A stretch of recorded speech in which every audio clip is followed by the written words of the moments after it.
Saudara-saudara, para bapak dan ibu yang berbahagia, dalam kesempatan malam hari ini kita akan mencoba memahami Dharma untuk kehidupan sehari-hari.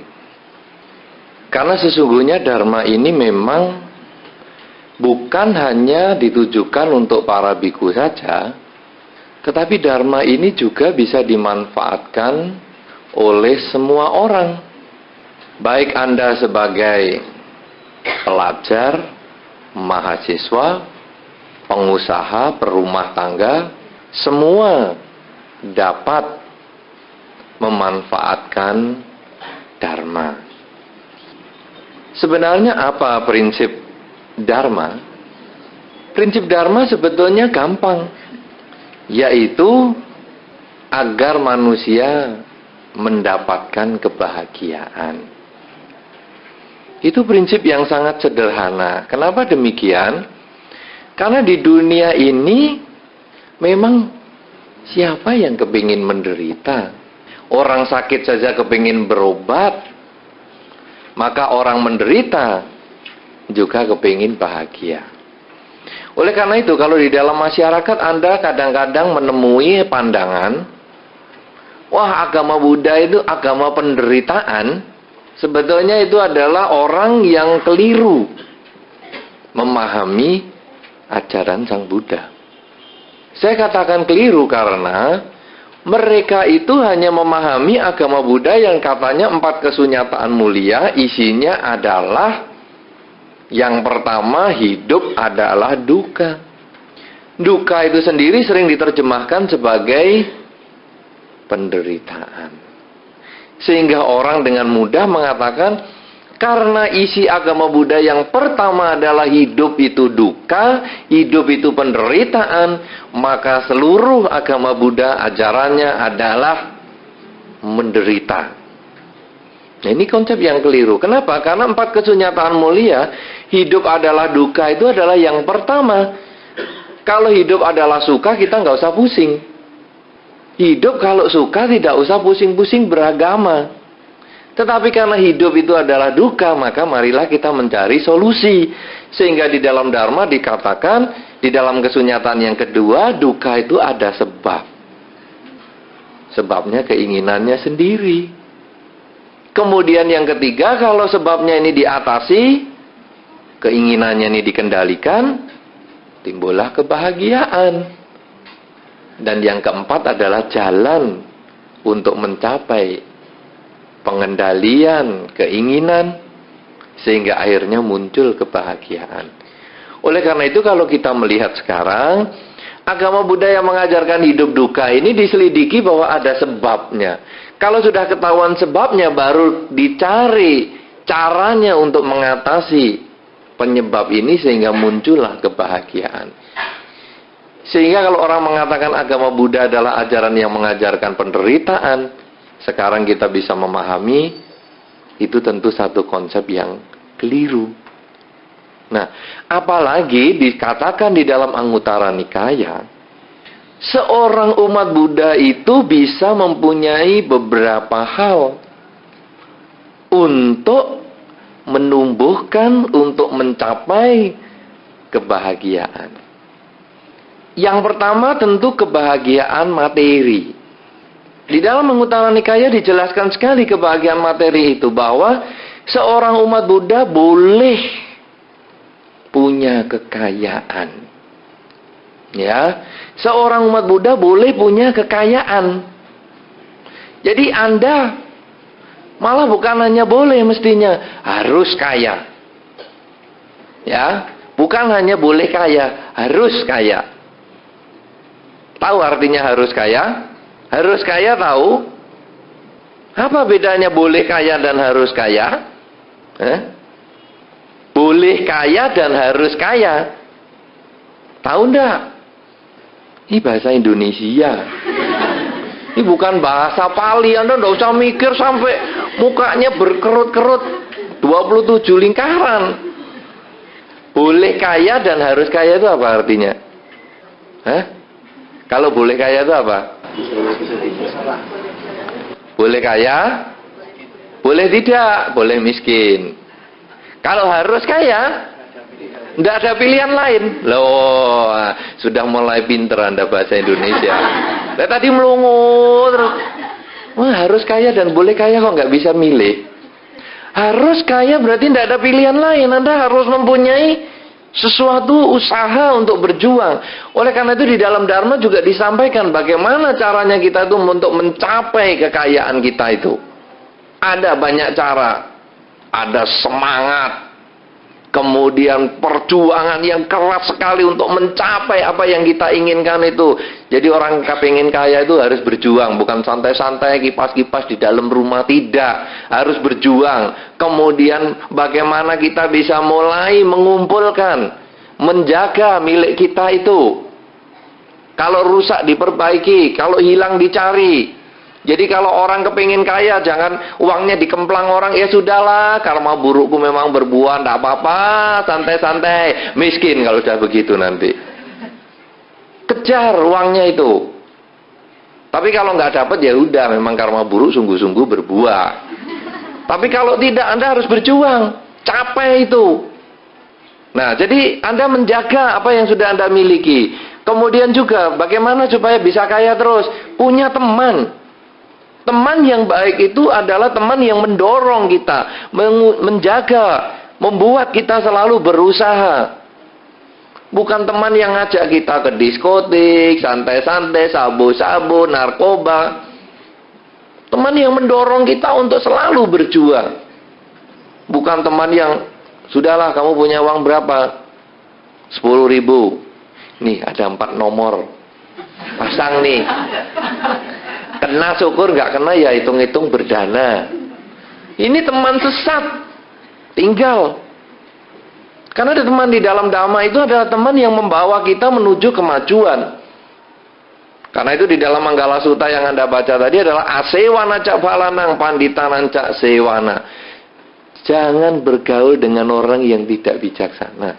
Bergaullah dengan orang yang bijaksana. Karena pergaulan itu sangat-sangat penting untuk meningkatkan kualitas kekayaan kita. Kalau Anda membaca buku tentang psycho-cybernetics, pernah dengar itu? Hah? Berapa orang yang hari ini baru mendengar? Ya kecuali hari ini maksud saya. Siapa coba yang sebelumnya pernah mendengar psycho-cybernetics? 1 orang aja, 2 orang aja, 3. Padahal ini sudah 2 tahun yang lalu ini. Sudah kuno. Di situ dijelaskan bagaimana seseorang itu bisa meningkatkan kekayaan kalau pergaulannya itu 1 grade di atas kita.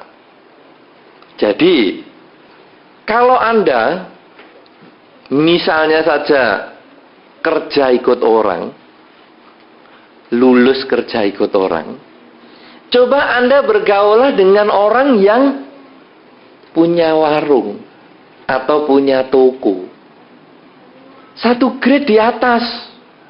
Kenapa? Karena kerja ikut orang itu sebetulnya di dalam diagram ilmu modern itu level yang paling rendah. Siapa yang bikin diagram itu? Hah?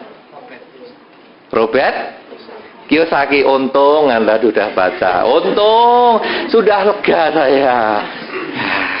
Apa bukunya judulnya? Cash flow kuadrat. Aduh pinter. Untung. Aduh. Tapi yang baca ini nampaknya hanya 10 orang ini. Yang belakang opo to gue? Kiyosaki makanan apa itu? Dalam cash flow kuadran itu sudah jelas bahwa orang yang kerja ikut orang itu sebetulnya ya bagus, cuman itu level buruh. Anda cobalah bergaul dengan orang yang punya toko. Jadi Anda itu mulai berpikir, bagaimana ya duit kecil saya puter. Bukan diputer dalam kotak dana sampai segitu besarnya. Ini tadi saya pikir kotak dana atau kotak sampah atau pasir anti kebakaran. Oh, gedenya segitu atau kotak bayi. Karena hari ini musim orang hamil saya lihat. Apa itu? Benar gak itu? Kotak dana itu? Gedenya luar biasa. Padahal hari kotak segitu gedenya itu kalau uang cuma ribuan. Kalau 100 ribu itu sekarang udah kecil-kecil. Ya tapi oke lah. Ini kan apa? Karena belum bergaul selevel lebih tinggi. Kalau sudah bergaul selevel lebih tinggi, di sini ini disediakan debit card. Pandai Anda sudahlah. Jadi kenapa Anda sudah berpikir itu masih disediakan kotak sekotak gedenya segitu? Bayi saja bisa masuk. Kenapa ide Anda tidak dipakai? Ini kan psycho-cybernetic, pikiran saya langsung nyambung ke Anda. Nah, jadi Anda bergaul setingkat lebih tinggi. Kenapa? Karena di dalam Dhamma pergaulan itu penting sekali. Sehingga Anda lalu berpikir, gimana ya, uang 10.000 saya olah bisa menjadi 50.000. Bukan hanya berpikir, saya datang pagi, pulang sore, datang pagi, pulang sore, 1 shift, 2 shift, ya ini cek log, deadlock, apa clock. Sudah begitu tanda tangan gajian. Masa 15 tahun, 50 tahun cuma itu aja berpikirnya? Kenapa tidak mulai berpikir, aku sekarang punya duit, aku puter nih. Ini kan sudah masuk ke kuadran 2 kan ini? Ya kan? Nah, kuadran 2. Nah, kalau Anda sudah punya warung, coba tanya, berkumpullah kepada orang yang punya perusahaan. Jadi Anda mulai berpikir, masa ya harus aku yang kulaan beli barang? Masa aku yang merki harganya? Masa aku ya senyum-senyum di depan toko terus? Kenapa aku nggak pakai pegawai? Loh, ini kalau udah temannya yang bagus, sehingga aku bisa mulai jalan-jalan. Pegawai yang jaga toko, aku bayar mereka. Loh ya, keuntungan berkurang itu logis. Keuntungan berkurang karena bisa jalan-jalan. Kalau keuntungannya bertambah nggak jalan-jalan, apa ya kita mau mati menderita karena pekerjaan? Itu kan akhirnya kita akan berhenti terus. Nah, coba mulai kita bekerja. Nanti kalau sudah ya mulai jadi investor. Nah, itu mulai berpikir ke sana. Artinya apa di sini? Saya tidak membahas itu karena ini bukan topik kita Dhamma di sini. Tapi saya hanya merangkumkan bahwa sebetulnya pergaulan ini penting sekali. Di dalam Dharma sudah disampaikan, kalau daging busuk itu dibungkus daun, daunnya pasti busuk kok baunya. Sedangkan kalau ini dupa tidak bau harum, ini juga dibungkus kertas, kertasnya juga baunya tidak harum. Tapi kalau sekarang ada kayu cendana yang harum baunya, dibungkus kertas, pasti kertasnya wangi. Kemana Anda bergaul, kemajuan Anda akan meningkat. Makanya Anda bukan hanya boleh kaya secara dharma, harus kaya. Nah, selain Anda punya semangat, punya perjuangan untuk mencapai cita-cita Anda, kemudian Anda bisa mempertahankan, Anda berusaha mencari yang hilang, memperbaiki yang rusak, apa yang sudah Anda dapatkan. Kemudian Anda mempunyai teman, maka untuk mencapai kekayaan yang Anda inginkan sebagai tujuan kebahagiaan yang pertama itu, pengeluaran Anda itu harus seimbang dengan pemasukan. Kalau kita melihat di dalam Siggalowada Sutta, kita crosskan ke sana, maka kita akan melihat bahwa pengeluaran di dalam Dharma yang dianggap 100% itu 25% atau seperempatnya dipakai untuk kehidupan, 50% atau 2 bagian itu dipakai untuk menambah modal, dan 25% lainnya disimpan, didepositokan, atau dikerjakan untuk berbuat kebaikan. Jadi Anda lihat di dalam Siggalowada Sutta, 25% dipakai hidup, 50% dipakai untuk modal, 25% didepositkan. Apa ini sebetulnya? Ini adalah konsep investor. Ya kan? 50% kan diinvestkan lagi. Coba Anda bandingkan dengan Kiyosaki punya. Kiyosaki. Betul? Ya, itu apa Anda bandingkan? Arahnya kan dia maunya ke investor toh. Si Galowada Suta 3.000 tahun yang lalu sudah ngomong tentang investor. Cuman nggak dibaca baik-baik. 50% modal Anda itu cemplungkan lagi untuk modal. Bukan malah 50% untuk jualan jalan kemana-mana. Nah hebatnya lagi berbuat baik 25%. Seperempat. Atau Anda depositokan. Kenapa di dalam Dhamma disampaikan kok 25% disimpan? Karena Anda tidak selalu sehat. Ini jaminan kesehatan. Istilahnya sekarang ada asuransi. Ini 3.000 tahun sudah diomongin. Jadi kalau Anda sakit itu duitnya dari mana? 25% yang Anda kumpulkan setiap hari ini loh. Jadi ini harus kaya. Oh ini masih banyak nanti level kekayaan ini. Wah rumit sekali. Hari ini kalau saya bahas itu pulang bisa kaya semua nanti. Kaya teori maksud saya. Karena itu saya akan masukkan ke level yang kedua. Bahwa sekarang kebahagiaan di dalam Dharma bukan hanya kekayaan materi. Anda bukan harus kaya materi. Tapi ada kebahagiaan yang kedua. Di dalam Anguttara Nikaya disampaikan Anda harus mencapai satu kedudukan sosial tertentu. Anda harus punya prestasi di dalam kehidupan Anda. Prestasi apa saja? Prestasi kuliah, mungkin apakah itu ranking 1 dari depan, ranking 1 dari belakang, sama saja pokoknya prestasi. Karena pasti Anda dikenal. Coba lihat itu yang paling pinter tuh bintang kelasnya. Nah ini coba lihat ini yang paling blow on ini di kelas. Karena Anda akan mencapai satu posisi tertentu. Sayangnya kalau yang negatif sebaiknya jangan dikerjain karena malu-maluin umat Buddha. Coba lihat Anda, bayangin Sang Buddha. Begitu lahir langsung prestasinya kan meningkat. Kan diramal tuh. Ini kalau tidak raja di raja, raja dari segala raja, mesti jadi Buddha yang paling top. Ini prestasi. Lah guru kita prestasinya positif begini, ada mahasiswa IP-nya 0,9 lagi. Ya itu prestasi juga, tapi untuk apa prestasi yang jelek? Anda memang berani 0,9 IP, tapi untuk apa? Coba bisa prestasi 3,5, 3,7. Maksudnya 3,7. Anda jangan terlalu cepat berpikir. Atau bisa 4 plus, itu bagus sekali. Sehingga cum laude, summa cum laude. Coba itu, Anda capai. Kenapa? Karena Anda harus, bukan hanya, ya aku boleh berprestasi, boleh tidak. Apa yang pernah Anda capai di dalam kehidupan ini?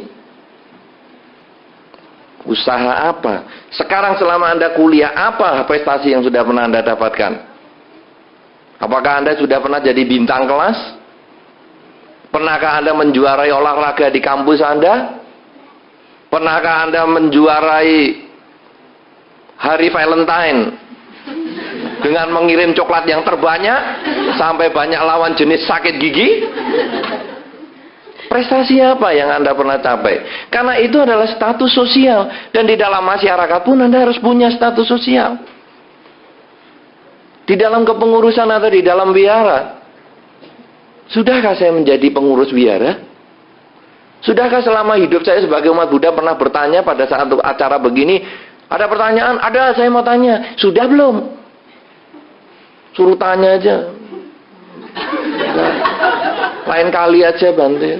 Saya kalau lihat Bante lupa semua. Emangnya saya pil koplo lupa semua. Ini kan nggak beres namanya. Coba prestasi tanya. Prestasi pacaran, nggak usah. Prestasi pacaran nggak usah. Itu bikin orang banyak sakit hati. Tetapi cobalah bikin prestasi yang positif-positif. Sehingga nanti setiap kali di wihara ini kan ada lomba nggak? Saya nggak tahu di wihara ini menjelang Waisak. Misalnya anak yang paling rajin ke wihara ada nggak? Bikin.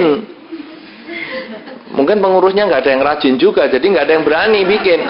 Coba bikin, siapa yang dalam 1 tahun itu 52 kali pergi ke wihara? Setiap hari kebaktian. Ada? Bikin, kasih penghargaan. Jangan hanya saya sudah ngomong baru punya ide, ketinggalan. Harus Anda yang punya ide. Terus selama ini 1 bulan dalam Dhamma, siapa yang paling tiap hari datang? Ada? Siapa itu? Panitia, bagus. Loh, ada loh panitia nggak tiap hari datang. Ya toh? Ada kan? Ada. Panitia tuh males juga ada kok.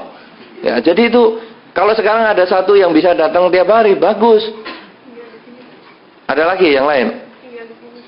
Wah, tinggal di sini, nggak usah diomong. Ya kalau tinggal di sini ya tukang parkir juga tiap hari datang. Wah, ini keterlaluan ini.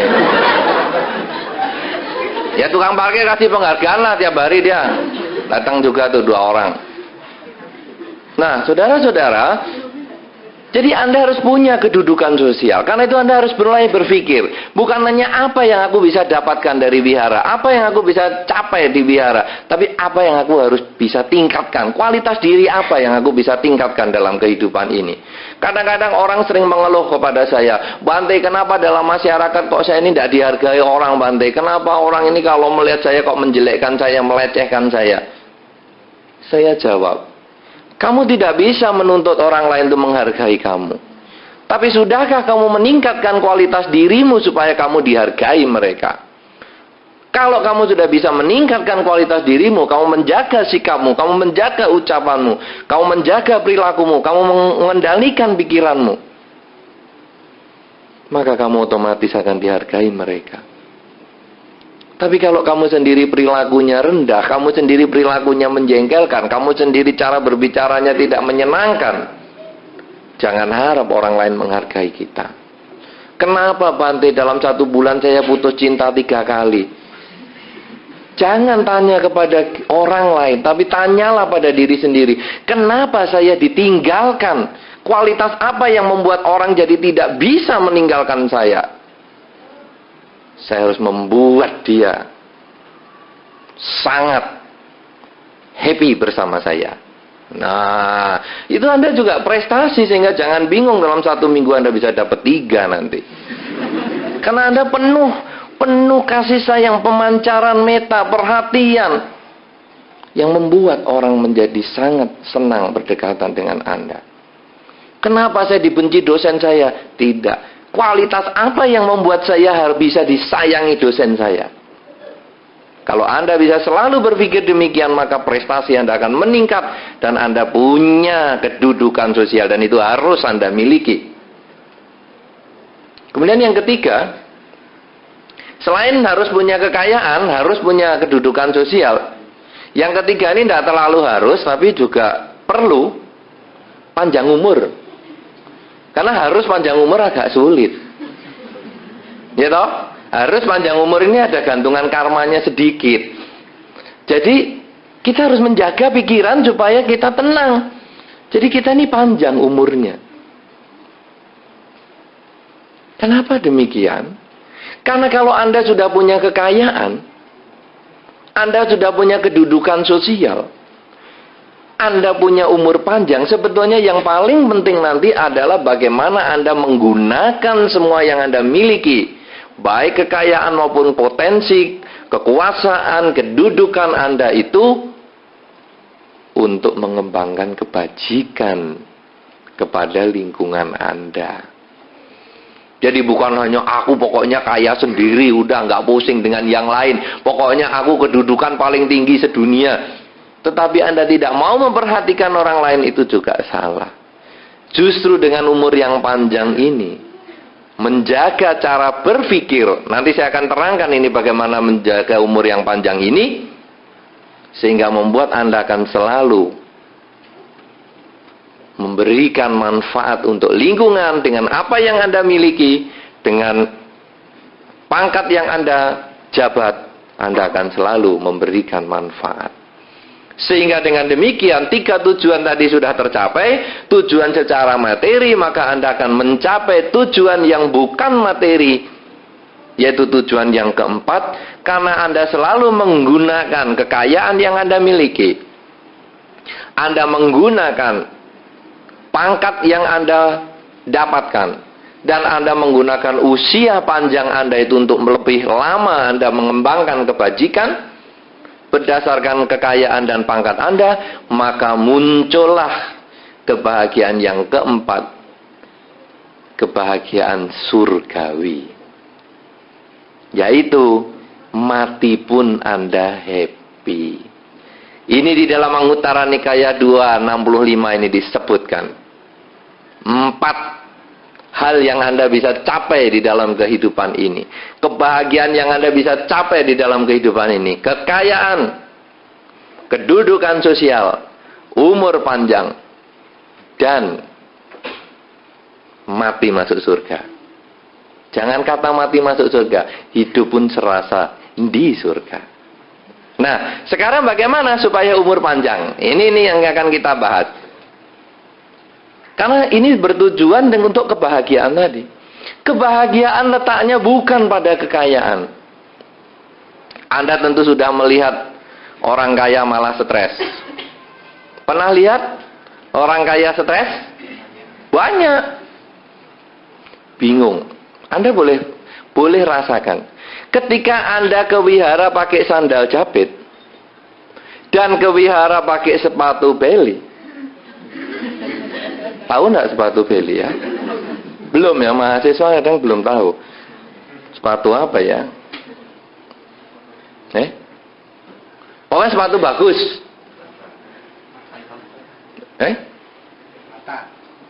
Sepatu bata. Oke lah. Anda pakai sandal jepit sama sepatu bagus, itu nanti kebaktian cara berpikirnya lain. Kalau pakai sandal jepit, meditasi lebih tenang. Tenang meditasi. Tapi kalau sepatu bagus, biasanya meditasi gelisah. Tenangnya itu nanti kalau sudah pulang. Lihat sepatunya lagi, aduh lega. Apalagi di beberapa wihara yang tidak bentuknya ruko. Biasanya wihara yang agak besar, kan sepatu sandal kan di luar tidak masalah. Itu kalau pakai sandal sama pakai sepatu, kalau hujan, itu meditasi tenang yang sandal jepit. Hujan lebat itu yang sandal jepit tenang-tenang. Malah mungkin mencapai puncak konsentrasi yang luar biasa. Tapi yang bersepatu bagus bingung, gimana ya sepatuku? Apa sudah jadi kolam ya? Waduh. Itulah kekayaan bikin stres. Ya kan? Makanya Anda sering melihat toh umat Buddha ke wihara sandalan jepit. Jadi sulit kan dibedakan antara ke wihara dan ke WC. Apalagi yang tinggal di sini. Anda pakai sandal jepit, tidak masalah. Bingung. Mungkin benar nih sandal jepit hijau tadi punya Anda. Sandal jepit sudah bodol masih dipakai lagi. Anda naik sepeda motor. Sepeda motor bodol sama sepeda motor baru, ayo coba jalan-jalan keliling Surabaya. Yang naik sepeda motor bodol lebih tenang, santai. Tapi yang naik sepeda motor baru takut lehernya kena celurit. Kekayaan bikin stres, ya kan? Banyak itu Anda alami. Yang di rumah tidak punya apa-apa, tidur nyenyak. Pintu rumah nggak kekunci juga nggak apa-apa. Tapi begitu punya sepotong sabun aja, aduh, ini nanti kalau ada orang masuk ke kamar saya gimana ya? Sabunku diambil. Apalagi yang punya uang lebih banyak lagi. Nah, saudara-saudara, oleh karena itu kekayaan tidak menimbulkan kebahagiaan. Kekayaan itu hanya alat, tapi tidak menimbulkan kebahagiaan. Anda boleh punya rumah dengan kekayaan Anda, tapi Anda tidak bisa membeli kebahagiaan dalam rumah tangga. Anda boleh beli obat dengan kekayaan Anda, tapi Anda tidak bisa beli kesehatan.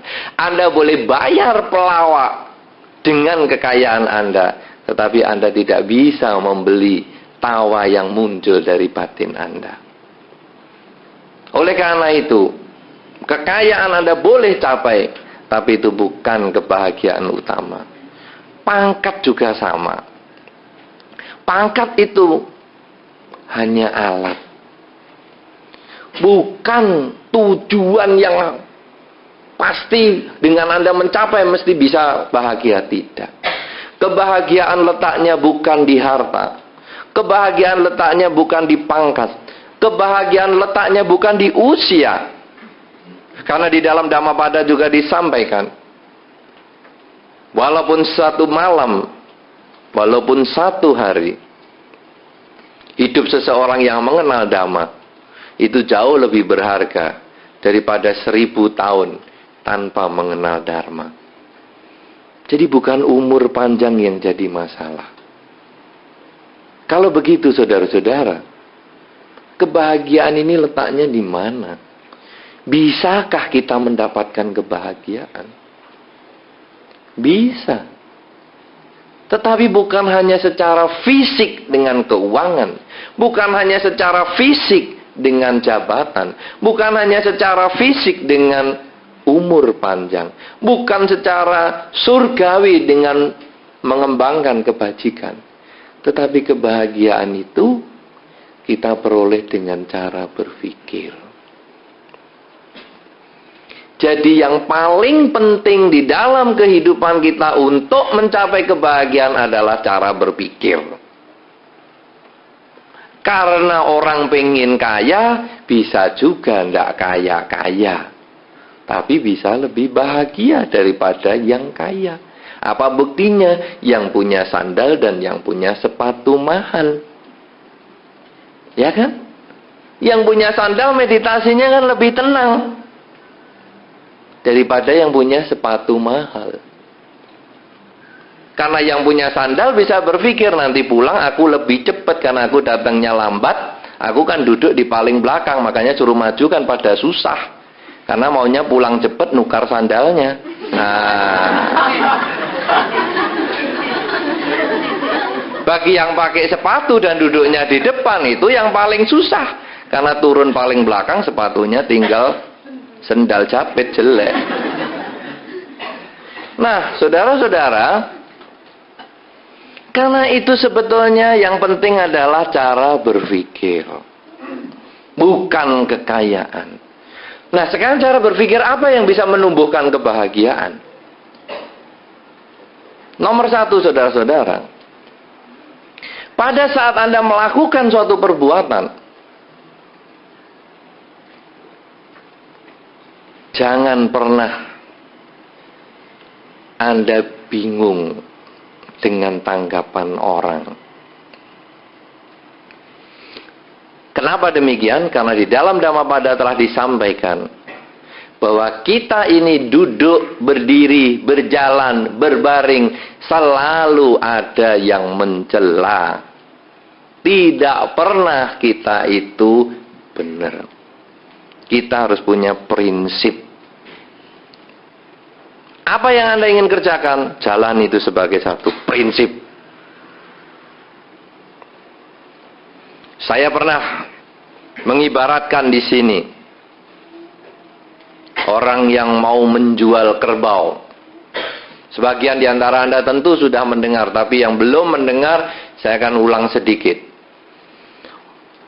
Kakek dan cucu yang menjual kerbau ke pasar.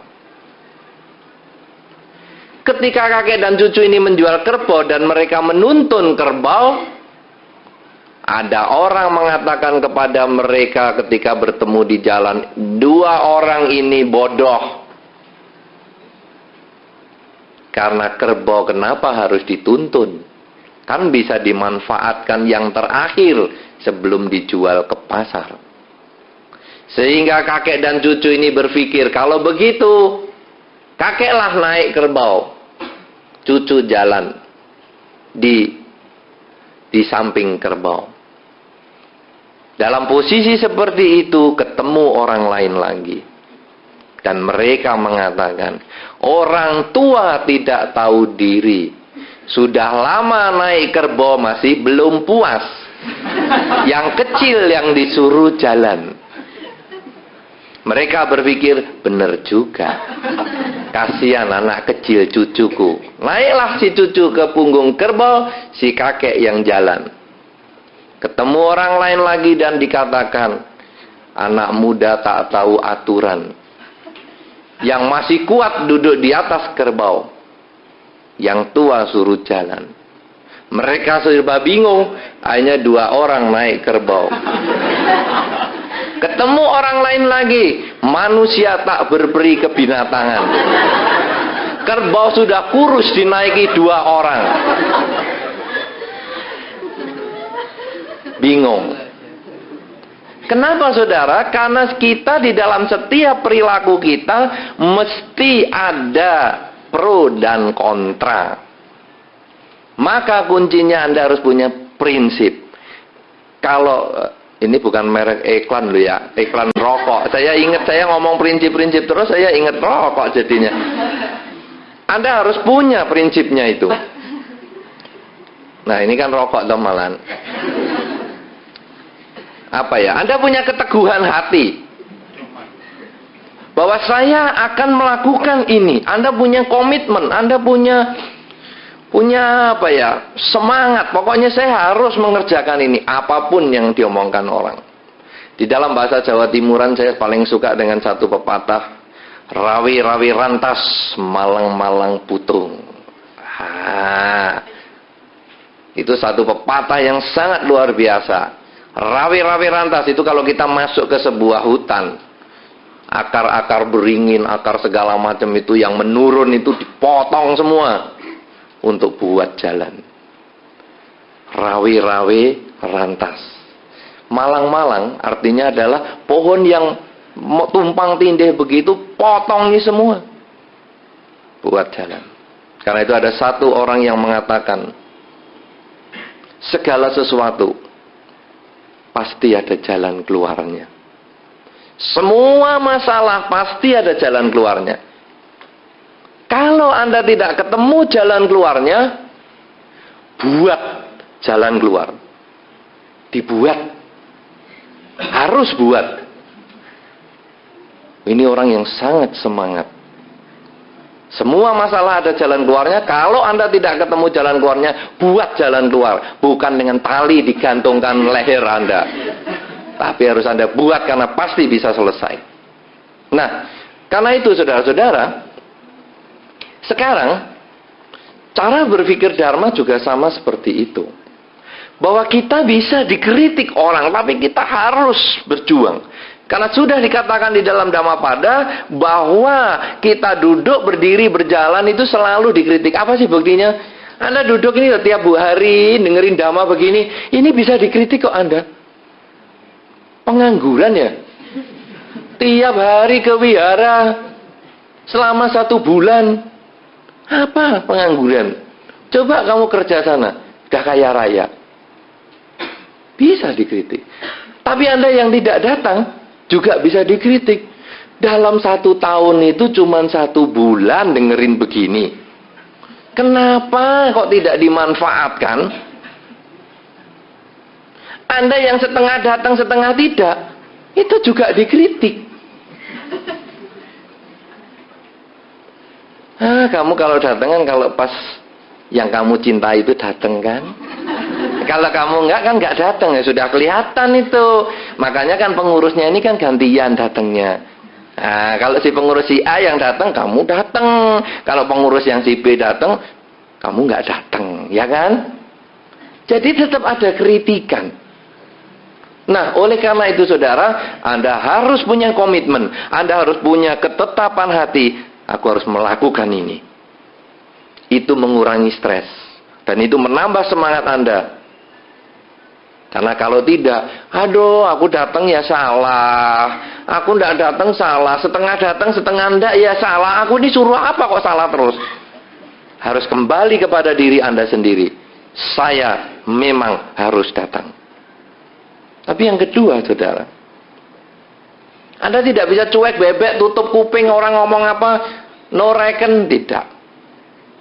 Yang kedua, Anda juga harus mengingat khotbah Sang Buddha. Ketika seseorang mengkritik Anda, cobalah Anda dengarkan dulu. Kalau memang itu bermanfaat, pakai. Kritikan dia itu kalau memang bermanfaat, pakai. Tapi kalau kritikan itu tidak bermanfaat, tinggalkan. Sebaliknya, kalau Anda dipuji, Anda juga renungkan baik-baik. Kalau pujian itu bermanfaat, memang demikian kenyataannya, terimalah pujian itu. Tapi kalau pujian itu terlalu melambung-lambungkan, terlalu muluk-muluk, Anda boleh mengatakan, sorry, saya tidak begitu. Ini penting sekali, saudara, dalam menyikapi kritikan ini. Karena kalau kita hanya cuek bebek, tidak ada kemajuan yang kita bisa peroleh. Tapi kalau kita mengevaluasi, misalnya, wah, kamu kok rajin sekali, apa memang kamu tidak bekerja ya, sampai kamu tiap hari bisa ke wihara? Oh, dia kritik toh. Lalu kita tanya, loh kok kamu bisa ngomong begitu, kenapa? Ya kan kamu pasti nggak kerja kalau begini. Aku kerjanya pagi kok, malam tidak. Ah, berarti kritikan dia keliru. Sorry, saya tetap ke wihara. Dipuji, wah hebat, kamu tiap hari ke wihara. Wah, pasti nanti kamu suci nih. Kalau suci yang tinggal di wihara ini loh. Ini lebih suci lagi. Oh, saya hanya datang aja kok bisa suci. Saya tuh datang mendengarkan dhamma, bukan masalah suci tidak suci. Saya kepingin menambah pengetahuan dhamma sehingga saya punya pedoman hidup. Bukan pengen suci tidak suci. Nah, dengan demikian maka pujian yang datang tiap hari hebat suci itu sebetulnya bohong. Ya, karena sudah terbukti yang tinggal di sini sudah suci, mandi aja tidak. Nah, oleh karena itu kita bisa buktikan dengan demikian. Ya, nah oleh karena itu saudara-saudara, kalau kita bisa selalu menjalani satu kegiatan kita dengan penuh semangat dan punya komitmen, tidak peduli orang kritik apa, tapi kita sudah bisa siap mendengarkan. Kalau bermanfaat kita pakai, tidak bermanfaat kita tinggalkan. Kita sudah punya prinsip hidup sendiri, kita punya komitmen sendiri, maka apa yang akan kita capai pasti bisa tercapai. Karena semua masalah mesti ada jalan keluarnya. Tidak ada jalan keluar, kita buat sendiri. Karena rawe-rawe rantas, malang-malang putung. Kita bisa kerjakan itu seperti Sang Buddha sendiri. Ketika Sang Buddha bertekad dengan posisi bumi spasa mudra seperti saat ini yang Anda lihat pada Buddha Rupang kita ini, dengan tangan berada di tanah, menyentuh tanah, beliau menyatakan tekadnya. Saya tidak akan berdiri dari tempat ini sebelum saya mencapai kesucian, sebelum kering tulangku, darahku. Saya tidak akan bangkit dari tempat ini. Dan bumi ini menjadi saksi. Karena itu beliau memegang bumi sebagai saksinya. Ini adalah kekuatan tekad yang kuat sekali. Karena itu kita bisa punya semangat. Kita harus berjuang sehingga akhirnya kebahagiaan akan menjadi milik kita. Karena kebahagiaan bukan unsur materi, bukan unsur luar, tetapi adalah cara berpikir. Inilah yang perlu saya sampaikan pada malam hari ini sebagai bekal dharma untuk Anda semua. Semoga Anda berbahagia dan bisa memanfaatkan dharma pada malam hari ini sehingga bisa digunakan di dalam kehidupan sehari-hari Anda. Semoga Anda berbahagia di dalam dharma. Semoga semua makhluk, baik yang tampak maupun yang tidak tampak, memperoleh kebaikan dan kebahagiaan sesuai dengan kondisi karmanya masing-masing. Sabe sata bawantu sukitata.